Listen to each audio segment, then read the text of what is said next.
The Australian Impressionist artists are some of the most loved of the Australian artists.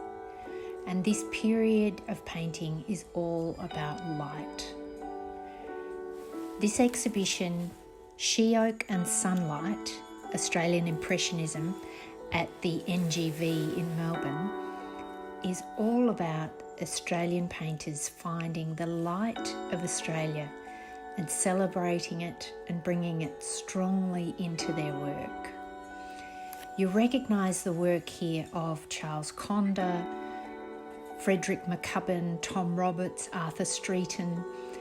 These were young men in Melbourne who had day jobs. McCubbin was a legal clerk, Roberts was a photographic assistant, and they decided to study at the Artisans School of Design in Lygon Street and became friends there, and sometimes through their careers were rivals as well.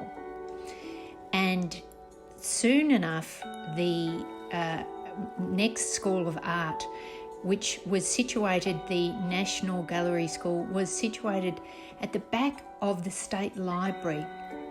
And even these names and the names of the National Gallery of Victoria, this is pre-Federation. So when Melbourne and Sydney are still vying to be the be-all and end-all, and that probably hasn't stopped. And the artists you see with the shearing here have decided to create also a nationalism in their work. So they're painting Australia's history and memory and recording it in the colours that they're seeing around them.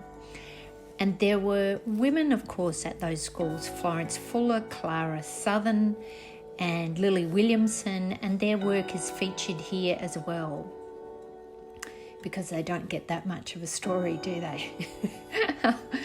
But this time they're included. And you see that, just that light. And I love the beautiful pinks that come into these paintings.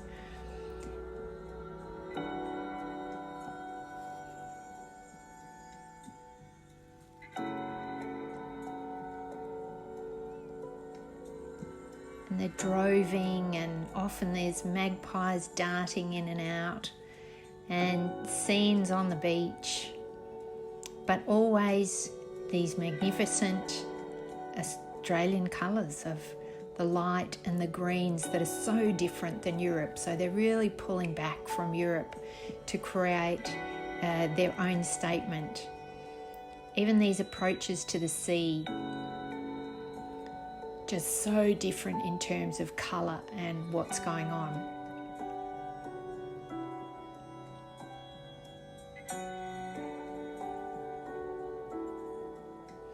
There's a very Melbourne story, although we see some Sydney paintings, Box Hill and the Heidelberg School, where they just went to camp and work together and do their painting. And here's again some of these, the classic nationalist shots, or also the whimsy paintings. But you can see how the colour is so radically different than what would have been used at the time. And often there's stories. This is a mine collapse of that were in the papers at the time, and the artists have then used those to make a memorial to those happenings of the day. So I hope you can get to the exhibition, and if you can't, then I do hope you've enjoyed this little snippet with me to look at the Australian Impressionists.